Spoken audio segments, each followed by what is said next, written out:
안녕하세요. 2022학년도 고2 9월 전국연합학력평가 한국지리 해설 강의의 민병헌입니다. 이번 시간은 총평입니다. 일단 여러분들 이 시험 보고 오시느라 고생이 많으셨고, 사실 이제 여러분들이 고2고 이제 2학기가 되어서 처음으로 본 모의고사라는 거죠. 그렇죠? 자, 여러분들이 이제 1학기 때 한국지리를 배웠습니다. 그때는 아마 3월이나 6월이나 이렇게 모의고사 보지도 않았던 이런 학생들도 많았을 겁니다. 근데 이제 한 학기 정도 배우고 나니까 한국지리라는 것이 이제 조금 재미가 있을 것 같고, 그리고 또 배워왔으니까 모의고사 풀 때 이걸 선택해서 풀어볼까? 뭐 이런 학생들이 많았을 것 같거든요. 자, 근데 막상 1학기 내용을 배우고 나서 이 부분을 풀어보니까 좀 어떤가요?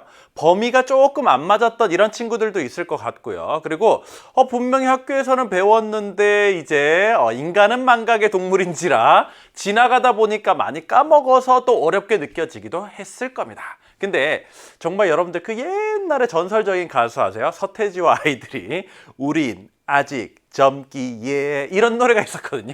여러분들은 아직 수능으로 봤을 때는 걸음마 단계인 겁니다. 그렇죠? 그리고 아직 공부하고 있는 중이에요. 그리고 이거를 수능으로 볼지 말지 아직 선택하지 않은 이런 상황입니다. 자, 그런 와중에 이런 문제들 이 정도 푼 것도 선생님은 충분히 잘했다라고 생각을 하거든요. 자, 근데 여러분들이 이 강의를 들으러 왔다는 건 이거를 좀 더 깊이 있게 열심히 공부해 보고자 하는 이런 정말 마인드가 최고인 이런 학생들일 겁니다. 자, 민쌤과 함께 1번부터 20번까지의 문제는 우리 다음에 해설편에서 살펴보도록 하고, 이번 시간은 총평이니까요. 이 문제가 전반적으로 어떻게 출제되었고 어떻게 꾸려져 있는지 요거에 대해서 함께 살펴보도록 하겠습니다. 자, 일단 고2 학력평가인 점을 감안하면 기본적인 내용 위주로 출제되었습니다. 아주 어렵게, 아주 디테일하게 이런 문제는 사실 거의 없다고 봐도 되거든요. 선생님, 저는 이거 어려웠는데 수능은 이거보다 훨씬 더 어렵게 나오나요? 네, 결론적으로 얘기하면 수능은 이거보다 훨씬 더 어렵게 나옵니다. 그러면 어떻게 해요, 선생님? 네.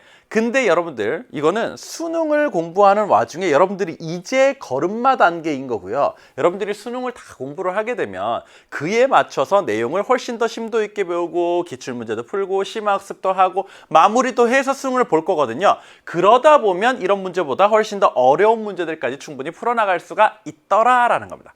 하다 보면 되거든요. 그러니까 너무 미리부터 걱정하지 마시기 바랍니다. 어쨌든 기본 내용 위주의 문제였고, 자, 수능 수준에 비해서는 너무 쉬운 문제가 많았다라는 거죠.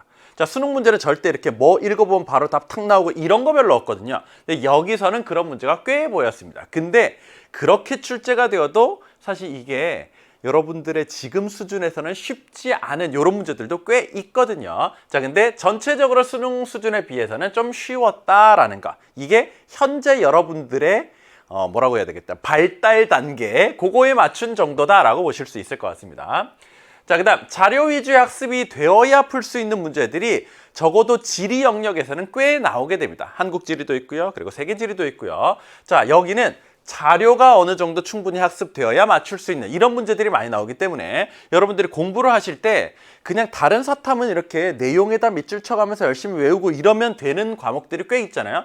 한국지리, 세계지리 이런 거는 절대 그렇게 되지 않거든요. 그러니까 어떤 내용이 나와 있을 때 중요한 자료와 함께 연결지어서 학습하는 것이 매우 중요하다라는 점 꼭 말씀드리고, 자, 이게 틀린 문제가 있다면 이게 어려워서 틀렸다라기보다도 여러분들이 아직까지 디테일하게 학습이 안 되어 있기 때문에 틀렸다, 이렇게 얘기할 수가 있을 것 같습니다. 우린 아직 젊기 예. 네, 여러분들은 아직 공부가 덜 되어 있기 때문에 그렇다라는 거죠. 그러니까 너무 어려워서 내가 틀렸어 이런 좌절은 하지 않길 바랍니다.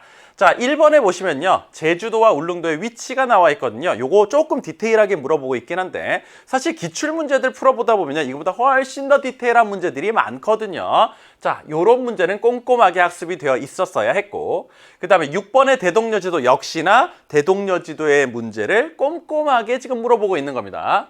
그 다음 8번의 에너지자원, 이거는 자료가 충분히 학습되어야 있어야 맞출 수 있는 이런 문제였고, 그 다음에 돌산과 흑산 이런 것도 두 가지를 비교해서 디테일하게 학습이 되어 있어야 맞출 수 있는 문제. 그 다음에 15번의 신재생에너지, 이거 역시 자료가 함께 학습이 되어 있어야 했고, 그 다음에 19번에 가면 해안지형이 나오는데 사실 지형은요, 지형도, 즉 이 지도와 함께 문제 출제되는 비율이 굉장히 높습니다. 근데 여기서는 그나마 이 정도가 지형도와 함께 출제가 되었거든요. 그리고 수능에 나오는 수준보다는 상당히 단순화시켜서 상당히 쉽게 구성을 해놓은 정도입니다. 근데 선생님 저는 학교에서 그냥 해안지형 배울 때 뭐는 뭐고 막 사진 위주로 배워가지고 이런 건 잘 못 풀겠더라고요. 아직까지 여러분들이 문제풀이 위주로 꼼꼼하게 학습이 되어 있지 않기 때문인 것이 이거 자체가 엄청 어려운 건 아니다. 이렇게 얘기해 드릴 수가 있어요. 자, 그렇다면 그나마 어려웠던 문제는 1번과 6번 정도가 조금 더 디테일한 내용 위주로 많이 물어보고 있거든요. 그러니까 앞으로 여러분들이 이제 복습도 하고 그리고 수능을 공부하게 된다면 조금 더 내용을 디테일하게 잘 공부해야 되겠구나. 그리고 기출문제가 이런 식으로 많이 출제되기 때문에 여기에 추세에 맞춰서 공부를 해야 되겠구나. 요거를 여러분들이 잘 기억해 두시면 좋을 것 같습니다. 자, 단원별로 문항 출제표 보여드릴게요. 일단 수능이 아닌지라 전범위를 대상으로 문제를 내지는 않았잖아요. 그러니까 조금 몇몇 단원에 몰려있는 이런 모습들도 보입니다. 자, 일단 위치 부분에서 한 문제 나왔죠. 그리고 국토인식 중에서는 대동여지도, 이 고지도에서 한 문제가 나왔고요. 아니면 뭐 지리지 이런 거에서 또 나올 수 있습니다. 그 다음 지리정보와 지역조사 중에서는 이 GIS를 활용한 문제. 그래서 뭐뭐뭐뭐 조건을 다 만족하는 것 어디야? 이렇게 해서 물어보는 문제. 이것도 자주 나오는 문제죠. 그 다음 한반도의 형성과 산지 모습, 이게 진짜 여러분들 배울 때 어마무시하게 어려운 부분이긴 한데 여기서는 상당히 단순한 내용 위주로 쉽게 두 문제가 출제되어 있습니다. 여기서는 꼭 나오는 편이고요. 그 다음에 요 9번 이런 거는 이제 돌아가면서 출제되는 편. 그 다음 하천 지형과 해안 지형에서는요. 하천의 상하류의 특징을 아주 기본적으로 비교해서 물어보는 문제 하나. 해안 지형은 지형도와 함께 물어보는 문제 하나. 그 다음 화산 지형과 카르스트 지형 중에서는요. 카르스트 지형의 형성 원리 핵심 용어 고르는 아주 기본적인 문제 하나. 그 다음 기후 부분에서는요. 우리나라의 기후 특성, 자, 기온의 지역차, 어떤 지역이 기온이 이렇게 나타날 건데 요거 연결시켜 보세요. 이런 문제거든요. 그 다음에 기후 요인, 이 지역과 이 지역이 이렇게 뭔가가 차이 나는데 그거 왜 그렇게요? 뭐 해발 고도 때문이에요? 아니면 바다 영향 많이 받기 때문이에요? 뭐 이런 것들에 대해서 물어보는 거죠. 자, 그다음 기후와 주민 생활은 지역별로 가옥 구조가 왜 다르게 나타나는지 그거를 물어보는 거였고, 그다음 자연재해와 기후변화에서는요. 기후변화, 즉 지구온난화와 관련된 한 문제, 그 다음 자연재해 자료를 주고 골라내는 한 문제, 이렇게 기본적으로 자주 출제되는 문제들이 구성되어 있습니다. 그 다음 뒷부분에 가서요. 촌락과 도시에서는요. 도시와 농촌 비교하는 거, 그리고 도시 체계에 대해서 물어보는 거, 이런 건 조금 응용이 되어 있고, 그 다음 도시 내부 구조는 무조건 꼭 나오는 내용이거든요. 도시 안에서 중심부와 그 주변부를 비교하는 문제.